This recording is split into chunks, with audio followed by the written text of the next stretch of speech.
Yo, what's up mga kaibigan? Nali na tayo magkwentuhan. So kahapon ay napanood natin ang masakit na talo para sa Golden State Warriors kung saan nag-choke nga sila. Pumasok sila sa fourth quarter na hawak ang 15-point lead. Lumobo pa nga ito sa 18-point lead bago tinapos ng Denver ang last 5 minutes ng game sa isang 25-4 run. Ending with a near half-court buzzer beater ni Nikola Jokic.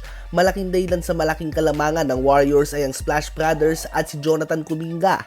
Nagtala nga siya ng 16 points, 4 rebounds, and 4 assists on 5 of 7 shooting sa field sa loob lang ng 18 minutes of playing time.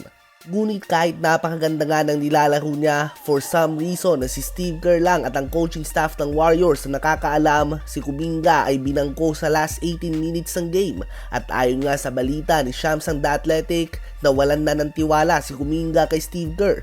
Sa palagay nga ni Kuminga ay hindi siya hahayaan ni Steve Kerr na maabot ang kanyang full potential. At understandable ang frustration na ito ni Kuminga.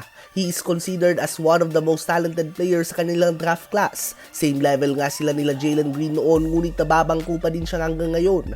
Hindi nga siya makabuelo sa Warriors at napapako ang kanyang development dahil sa konting playing time. Habang si Moses Moody naman ay binangko nga ni Steve Kerr sa last 3 games. Ni isang minuto ay hindi siya pinaglaro matapos na magkaroon ng decent playing time sa previous games. Very inconsistent nga ang playing time ng mga kaibigan. Kaya naman ayon din sa report ni Jason Dumas ay frustrated na ang kampo ni Moses Moody sa kakulangan ng playing time at consistency sa kanyang minuto.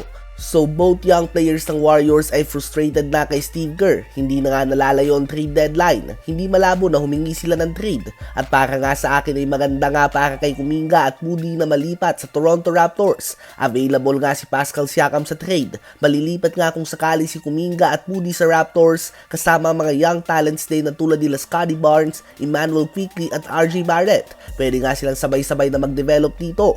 Ano ba masasabi nyo sa pagkakainis ni Kuminga at Moody kay Steve Kerr?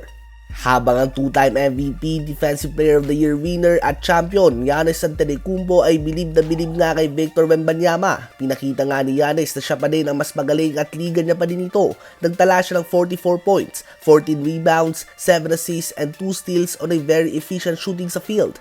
Ngunit pumalag nga ang rookie at gumawa din ito ng 27 points, 9 rebounds and 5 blocks sa loob lang ng 26 minutes of playing time. Nagpalitan nga sila ng mga highlight plays mga kaibigan.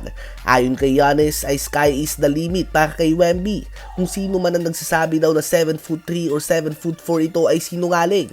Sobrang mas patangkad pa nga daw ito dito. Wala pa daw siya nakikita na katulad ni Wemby. Tiyak nga daw na maliwanag ang kinabukasan ng batang ito.